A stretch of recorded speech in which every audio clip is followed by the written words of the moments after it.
Global Typhoon, Chairman TV. Weather update. Helping homeless people. Please subscribe.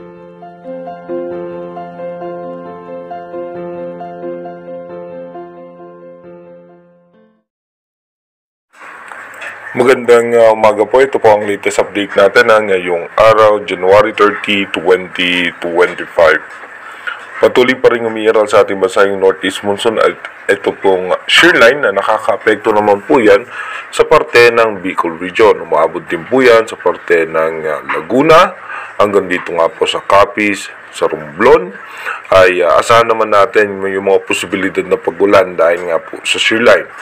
Kasama rin po dyan yung Eastern Visayas ay makakaranas nga rin po ng mga biglaang pagbuhos ng pagulan dahil nga po sa shear line.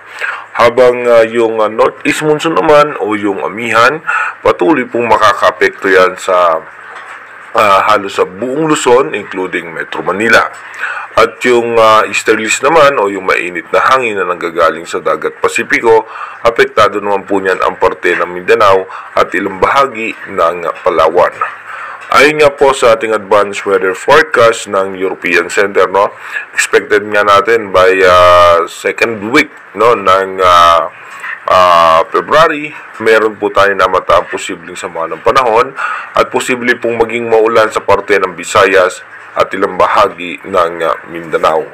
Dito po sa ating rain map animation, expected na nga po natin mamayang alas 3 ng hapon, mataas ang posibilidad na may mga tsansa ng pagulan sa parte ng Bicol Region, northeastern portion ng Visayas at western section ng Mindanao, makulimlim na kaulapan sa Palawan, makulimlim na kaulapan sa Central Luzon, Metro Manila at Northern Luzon na may tsansa ng mga isolated rain shower.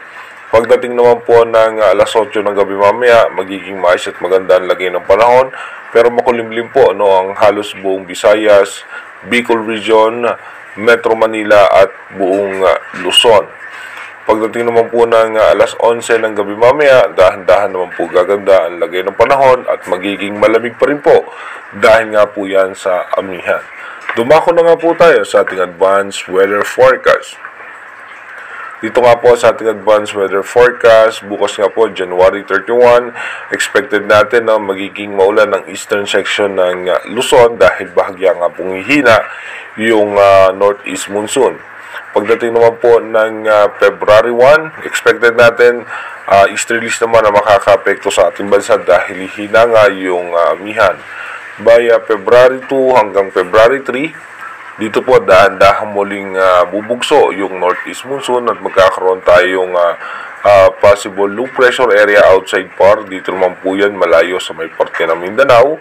At pagdating naman po ng February 4 hanggang February 5, patuloy pang lalakas itong Northeast Monsoon at magkakaroon muli tayo ng shear line. Pagdating po ng February 6 hanggang February 7, expected nga po natin na magiging maulan ang Eastern Visayas at dito nga po sa parte ng Mindanao hanggang sa Palawan.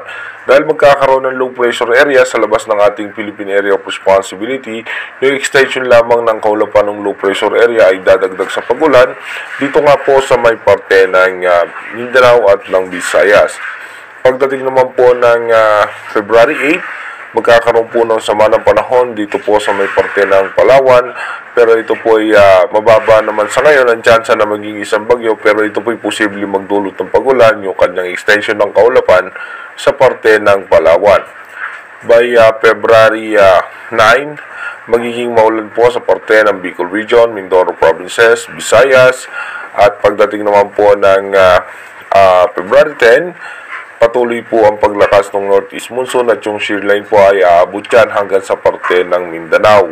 Pagdating naman po ng February 11, makikita nga po natin magkakaroon ulit ng panibagong low pressure area sa labas ng Philippine Area of Responsibility at yung extension ng kaulapan nito at kasabay rin ng shear line ay magpapaulan po yan sa parte po ng Mindanao.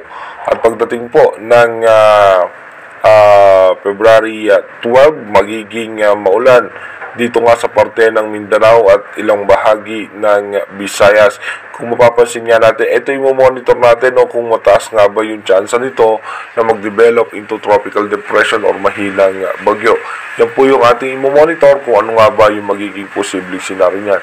Kaya sa ngayon pa lang, iba yung pag-iingat sa ating mga kababayan sa posibleng pagdala ng pagbaha at pagguho ng lupa. Pero again, inuulit natin, yung ating advanced weather forecast is possible scenario pa lamang po yan. Malaki pa rin po ang tsansa na magbago po lahat yan. Kaya manatili tayo tumutok sa ating advanced weather forecast para malaman natin yung posibleng samaan ng panahon na makaka-apekto sa ating bansa.